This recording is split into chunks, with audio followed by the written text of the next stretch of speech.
में दो भाई रहते थे, राघव और गौरव। दोनों एक ही माँ की संतान थे, लेकिन स्वभाव में दिन रात का फर्क था। राघव बड़ा भाई था, तेज, चालाक, थोड़ा लालची और बहुत महत्वाकांक्षी। उसे हमेशा जल्दी अमीर बनने की चाह रहती थी। वहीं गौरव छोटा था, शांत स्वभाव का, मेहनती, ईमानदार और बड़ा ही सहनशील। उनके पिता रामलाल जी गांव के एक सीधे साधे किसान थे। उन्होंने अपने खेत खलिहान और पुरखों की जमीन बड़ी मेहनत से संभाली थी, लेकिन दुर्भाग्यवश एक रात अचानक हार्ट अटैक से उनका निधन हो गया। उस समय गौरव केवल 17 साल का था और राघव 23 का। शिवपाल जी के गुजरने के बाद दोनों भाइयों के सामने जिम्मेदारियों का पहाड़ टूट पड़ा। माँ मालती देवी हर रोज प्रार्थना करती थीं कि दोनों बेटे मिलकर काम करें और एक दूसरे का सहारा बने, लेकिन किस्मत को कुछ और ही मंजूर था। राघव ने तुरंत पिता की जमीन बेचने की बात उठाई। भाई, ये आप क्या कह रहे हैं? हम भला अपने पिताजी की उस जमीन को कैसे बेच सकते हैं?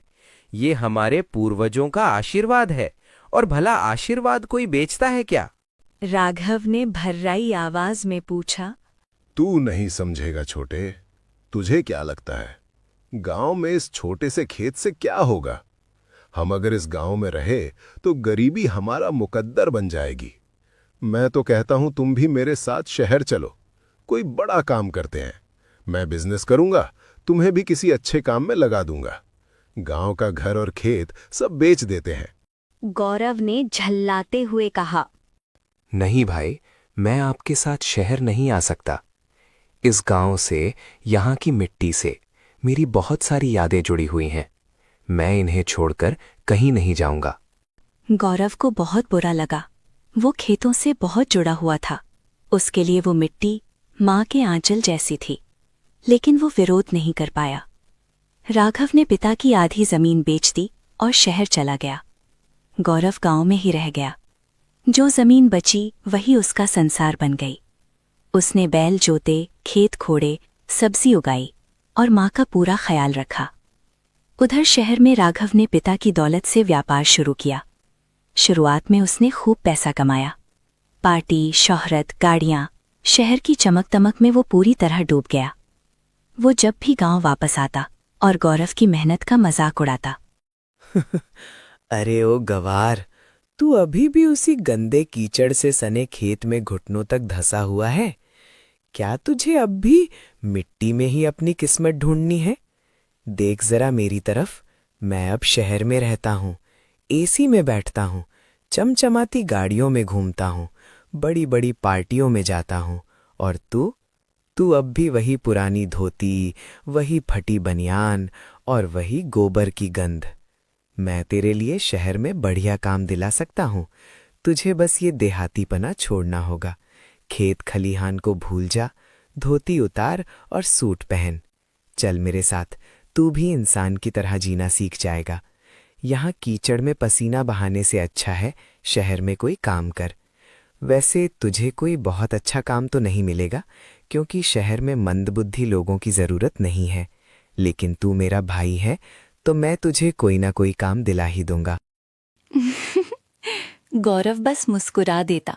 उसे अपनी खेत की मिट्टी से जो लगाव था वो कोई नहीं समझ सकता था।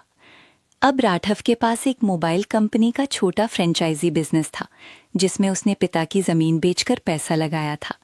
शुरुआत में मुनाफा हुआ और यही मुनाफा उसके घमंड की पहली सीढ़ी बन गया। हर 3 महीने में राघव गांव आता, बड़ी गाड़ी में। वो माँ से मिलकर 2 दिन रुकता और गौरव का मजाक उड़ाता। गौरव ने जो आधी जमीन बचाई थी, उसी पर जी तोड़ मेहनत शुरू की। खेतों में फसलें उगाईं, गाय भैंस पाली। वो दिन भर काम करता, रात में किताबें पढ़ता और धीरे धीरे गांव वालों के बीच उसकी इज्जत बढ़ती गई। राघव जब शहर से खूब कमाई करके गांव लौटा तो उसका रुतबा देखने लायक था। 4 आदमी पीछे हर वक्त, मैं घमंड। गांव में उसके वापस आने की खबर जैसे ही फैली, रिश्तेदार और परिचित उसे अपने घर बुलाने लगे। हर कोई चाहता था कि उसकी बेटी राघव की पत्नी बने। आखिरकार सरपंच ठाकुर मोहनलाल की नज़र राघव पर पड़ी। उनकी बेटी शालू एक सुंदर, नफरे मैली और शहरी सपनों से भरी लड़की थी, जो हमेशा महंगे श्रृंगार में सजी रहती थी। माँ, देखा तूने? सरपंच अपनी बेटी से मेरा विवाह करना चाहता है। इसे कहते हैं 5 उंगलियां घी में। सरपंच की बेटी से ब्याह करके तो मैं और भी अमीर हो जाऊंगा, और वो देखने में भी खूब सुंदर है। मुझे तो वो पहले दिन से ही पसंद है। राघव को शालिनी पसंद आई। उसे लगा कि ऐसी पत्नी से उसका रुतबा और बढ़ेगा। जल्दी ही दोनों का विवाह हो गया। उधर गौरव चुपचाप अपने खेत में जुटा रहा।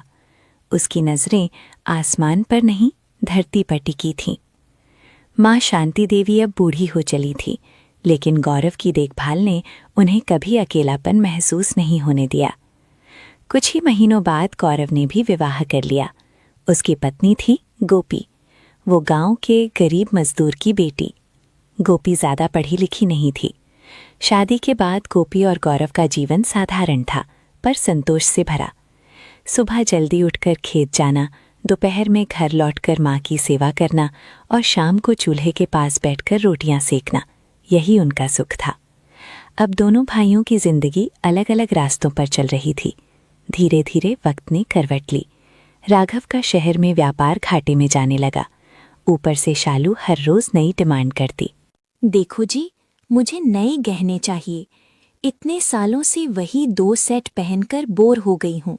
सब लोग हंसते हैं कि तुम्हारी बीवी एक ही झुमका लेकर हर फंक्शन में आ जाती है।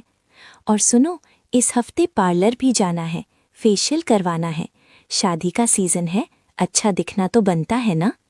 अरे हाँ, माँ के घर अगले महीने शादी है। मुझे कम से कम 3 नए ड्रेस चाहिए, एक मेहंदी के लिए, एक संगीत के लिए और एक शादी के दिन। और नई चप्पल भी, पिछली बार वाली चप्पल टूट गई थी। शालू, जरा मेरी भी सुन लो। पिछले 3 महीने से दुकान में कुछ खास कमाई नहीं हो रही।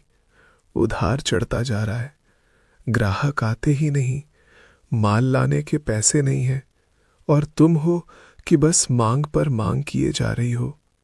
हर रोज ये सोचकर निकलता हूँ कि कुछ अच्छा होगा, लेकिन जब शाम को खाली हाथ लौटता हूँ तो तुम्हारे ये नए गहने और पार्लर की बातें मेरे दिल में चुभती हैं। क्या तुम नहीं देखती कि मैं कितना टूटा हुआ हूँ? मैं चाहता हूँ कि तुम्हें सब कुछ दूं, लेकिन अभी मेरी हालत ऐसी नहीं है। थोड़ा साथ दो, थोड़ा सब्र करो। वो सब मैं नहीं जानती। तुम भूलो मत, मैं सरपंच की बेटी हूँ। मेरे पिता ने मेरी सारी ख्वाहिशें पूरी की हैं। मुझे पता होता कि तुम कंगाल होने वाले हो तो मैं तुमसे कभी ब्याह ना करती। मेरे लिए बहुत अच्छे अच्छे रिश्ते आए थे। शालू ने 2 टूक जवाब दिया। शालू घर के किसी काम में हाथ तक नहीं लगाती थी।